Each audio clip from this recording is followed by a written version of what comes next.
Sekelumit kisah yang tidak biasa kembali terjadi antara seorang kakak ipar yang bernama Martin dengan adik iparnya yang bernama Murni. Kakak kandung Murni itu tinggal beda kota dengan Murni dan kedua orang tuanya karena dia mendapat penempatan dinas di kota itu beberapa tahun yang lalu dengan suaminya itu.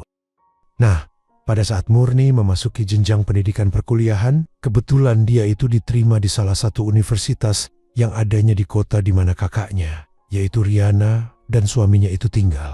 Mengetahui adiknya akan berkuliah di kota yang sama dengannya, Riana pun meminta izin pada suaminya untuk mengajak Murni itu tinggal di rumahnya. Dan ternyata Martin suami Riana itu pun setuju dengan rencana istrinya itu. Singkat cerita, Murni pun tinggal di rumah Riana dan suaminya itu. Setelah cukup lama Murni tinggal di sana, maka semakin terbiasalah dia tinggal di rumah itu.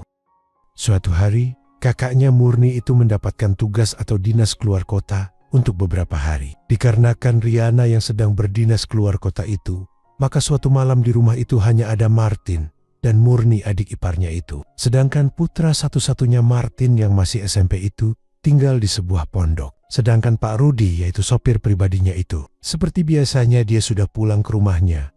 Karena rumahnya memang dekat, sehingga dia memilih pulang daripada tidur atau tinggal di rumah itu. Sebelumnya, atau pagi hari tadi, Riana memberi kabar pada suaminya kalau acara di luar kota itu diperkirakan masih sekitar 3 hari lagi. Martin, kakak ipar Murni itu begitu baik padanya. Mereka berdua pun sudah akrab. Bahkan bukan hanya di malam itu saja. Mereka tinggal berdua seperti itu. Akan tetapi sudah sering kali. Dan hal itu biasa-biasa saja selama ini. Selama ini, keadaan yang seperti itu oleh Riana dan Martin juga dianggap hal yang biasa saja. Istri Martin itu tidak pernah menaruh curiga sama sekali pada suaminya. Karena Riana tahu dan yakin kalau suaminya itu tidak akan melakukan hal-hal yang tidak seharusnya pada adiknya itu. Akan tetapi memang terkadang seorang pencuri itu tidak ada niat sebelumnya. Akan tetapi pada saat ada kesempatan, pastinya tidak akan disia-siakan. Begitupun dengan yang dialami Martin. Hal yang tidak pernah disangka-sangka itu pada akhirnya harus terjadi. Pada awal kedatangan Murni ke rumahnya itu, Martin ini sebenarnya mengakui akan kecantikan adik iparnya itu. Akan tetapi dia selama ini tidak pernah punya pikiran yang aneh-aneh. Namun, entah mengapa di malam itu, dia begitu terpesona dengan kecantikan Murni, adik iparnya itu. Sehingga akhirnya Martin pun lupa dengan statusnya. Malam itu, sekitar jam 19.30, Martin dan Murni, adik iparnya itu tengah duduk bersama di ruang keluarga sambil menonton acara TV. Awalnya mereka tidak banyak berbicara, karena Martin sedang sibuk menerima panggilan dari rekan bisnisnya. Sementara itu Murni juga demikian. Meski TV di depannya itu menyala, akan tetapi matanya lebih sering menatap ke layar HP-nya untuk membaca pesan yang masuk. Mungkin saja pesan itu dari pacarnya, sehingga dia tampak asik sendiri juga. Akan tetapi beberapa saat kemudian, tiba-tiba saja Martin bertanya, "Murni, kamu pernah tahu orang ini tidak?" Katanya dia pernah datang ke sini. Tanya Martin pada Murni sambil menggeser duduknya lebih mendekat. "Murni tidak kenal, Bang. Dan Murni juga tidak pernah melihatnya datang ke sini." Jawab Murni. Sepertinya ini teman kakak kamu. Tapi kok bisa dia kirim pesan ke abang ya?" Ucap Martin lagi. "Mungkin saja Mbak Riana yang kasih nomor HP abang sama orang itu," sahut Murni. Sejenak Martin pun memperhatikan adik iparnya itu. Dalam pandangannya di malam itu, entah kenapa adik iparnya itu tampak begitu cantik. Entah kenapa di malam itu, dia jadi begitu terpesona di saat memperhatikan kecantikan adik iparnya itu. Seakan-akan dia baru tersadar kalau ternyata adik iparnya itu begitu cantik dan menarik hatinya. Setelah beberapa kali memperhatikan adik iparnya itu, bahkan Martin pun bergumam dalam hatinya, "Kalau aku terus memperhatikannya, pasti aku akan tidak bisa untuk membiarkan kesempatan ini begitu saja." Akan tetapi, Martin itu bukannya berlalu meninggalkan adik iparnya itu. Justru dia malahan mencoba keberuntungannya. "Murni, boleh aku minta tolong?" Itulah pertanyaan pembuka yang dia ucapkan. "Apa yang bisa Murni bantu, Bang?" Tanya Murni seraya memandang ke arah kakak iparnya itu dengan penuh tanda tanya. "Hari ini abang banyak banget kerjaan, sehingga rasanya ini pegel-pegel," ucap Martin nekat. Karena sepertinya adik iparnya itu akan menuruti permintaannya. "Tapi Bang, Murni tidak pernah memijat lo," ucap Murni. Tidak apa-apa Murni, daripada tidak sama sekali. Bisa-bisa abang tidak bisa tidur malam ini. Kalau pegal-pegal begini, ucap Martin. Kalau begitu baiklah bang. Di mana? Tanya Murni. Di kamar saja ya, ucap Martin. Iya bang boleh, sahut Murni. Mendapati sudah ada lampu hijau, Martin pun segera beranjak dari duduknya dan menuntun Murni ke arah kamarnya itu. Sedangkan Murni dengan patuh mengikutinya.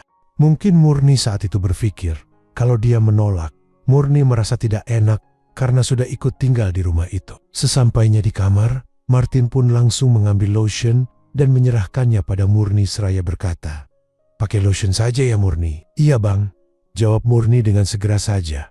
Martin pun memposisikan diri untuk proses pemijatan itu. Akan tetapi pada saat Martin sudah seperti itu, tampak Murni tertegun sejenak di dekat tempat tidurnya itu. Ketika Martin melihat keraguan-raguan Murni itu, dia langsung berkata, "Ayolah Murni, gak usah ragu-ragu." Mendengar ucapan kakak iparnya itu, akhirnya dengan perasaan yang penuh dengan keraguan-raguan, Murni pun mulai menuruti permintaan Martin itu. Beberapa saat kemudian, kembali Martin berkata, "Ternyata pintar juga kamu pijatnya Murni. Ala abang ini, bisa saja deh, bilang saja, jangan berhenti pijatnya." Seloroh Murni yang sudah mulai terbiasa dengan keadaan saat itu. Sekitaran 15 menit kemudian, Martin pun berbalik, sehingga membuat Murni tertegun, sampai-sampai dia berhenti dalam pekerjaannya itu. "Kok jadi berhenti Murni?" tanya Martin, sehingga membuat Murni tersadar dari lamunannya saat itu.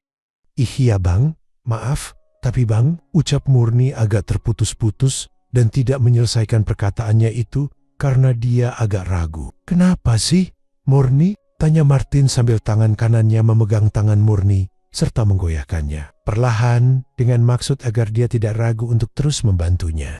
"Bang, aku," ucap Murni tergagap karena merasa tidak tahu apa yang harus dia katakan saat itu. "Murni," ucap Martin lirih sambil menarik tangannya itu. Murni pun hanya bisa mengikuti saja tarikan tangan Martin itu tanpa prasangka yang bukan-bukan. Akan tetapi, tangannya itu diarahkan tepat pada kawasan yang sangat asing baginya. Kejadian yang tidak dia duga sama sekali itu begitu mengagetkannya, dan secara tidak sadar Murni pun berkata, "Bang, aku." Belum sempat Murni menyelesaikan kata-katanya itu, Martin malahan berucap, "Murni, kok kamu seperti belum pernah saja sih?" ucapnya pelan dengan tatapan yang penuh harapan. "Bang, aku memang belum pernah," sahut Murni. Perlahan Murni pun mencoba untuk menarik tangannya itu. Akan tetapi tangan Martin yang masih tetap memegang tangannya itu pun juga berusaha menahannya dan berkata dengan pelan, "Murni, tolonglah abang." Terdengar permintaannya itu seperti yang sedang betul-betul membutuhkannya. Di saat Murni masih dengan keraguannya itu, tiba-tiba saja Martin telah lebih dulu memulainya. Awalnya Murni begitu kaget dengan apa yang tengah berlangsung saat itu. Akan tetapi Martin terus saja berusaha untuk membuat Murni semakin terbawa dalam suasana yang semakin romantis itu. Semakin lama Martin semakin nekat, akhirnya Murni pun segera menyambutnya dan membalasnya dengan sukacita. Sehingga Martin tentu saja menjadi senang bukan kepalang. Semakin lama keraguan Murni pun semakin sirna. Yang ada saat itu hanyalah bagaimana caranya di malam itu, dia dan Martin bisa sama-sama mencapai puncak yang terindah. Di malam itu Murni sudah benar-benar lupa kalau yang bersamanya saat itu adalah Martin, kakak iparnya sendiri. Di malam itu pun akhirnya Murni dan Martin dengan penuh semangat dan sukacita saling membantu satu sama lainnya untuk memperoleh sesuatu yang begitu indah dan menyenangkan.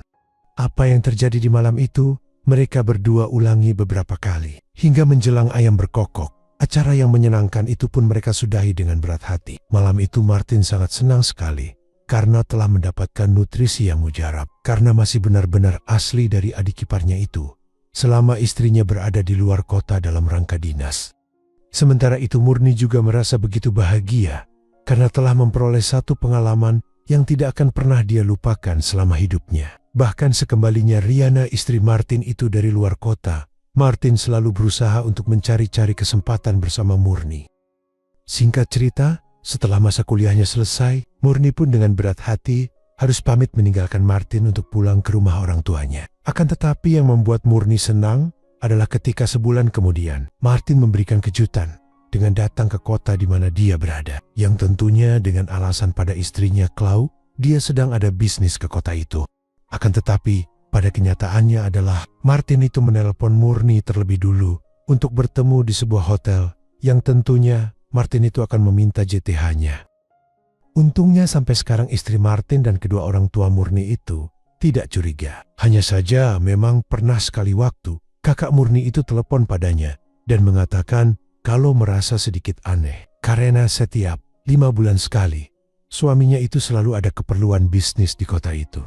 Mendengar curhatan kakaknya yang seperti itu, Murni pun dengan pintarnya bersandiwara dengan mengatakan kalau dia baru tahu kalau kakak iparnya itu sering pergi ke kota di mana dia tinggal. Untungnya lagi, kakak Murni itu tidak mau terlalu memusingkan masalah itu, sehingga semakin amanlah Murni dan Martin itu untuk selalu bertemu. Demikianlah kisah kasih yang dialami oleh Murni dengan Martin. Semoga teman-teman terhibur dan jangan lupa like dan subscribe ya. Terima kasih.